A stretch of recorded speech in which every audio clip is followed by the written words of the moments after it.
বনলতা সেন শুধু প্রেমের কবিতা নয়, এটি মানুষের অস্তিত্ব, জীবন সংগ্রাম, ক্লান্তি এবং চিরশান্তির অনুসন্ধানের এক অনন্য কাব্য।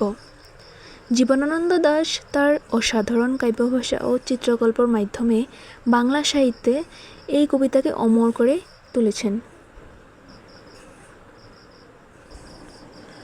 বনলতা সেন। বনলতা সেন কবি জীবনানন্দ দাশ।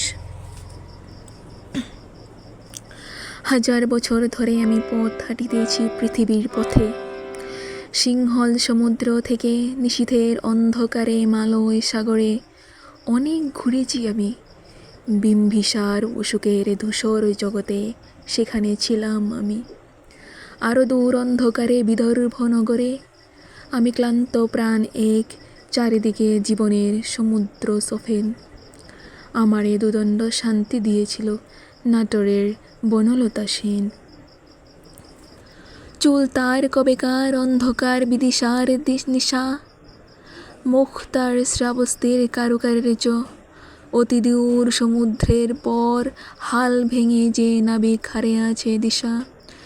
সবুজ ঘাসের দেশ যখন সে চোখে দেখে দারুচিনি দ্বীপের ভিতর, তেমনি দেখেছি তারে অন্ধকারে।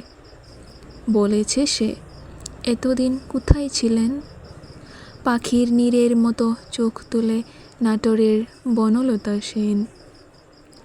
সমস্ত দিনের শেষে শিশিরের শব্দের মতন সন্ধ্যা আসে, ডানার রৌদ্রের গন্ধ মুছে ফেলেছিল। পৃথিবীর সব রং নিভে গেলে পাণ্ডুলিপি করে আয়োজন, তখন গল্পের তরে জোনাকির রঙে ঝিলমিল।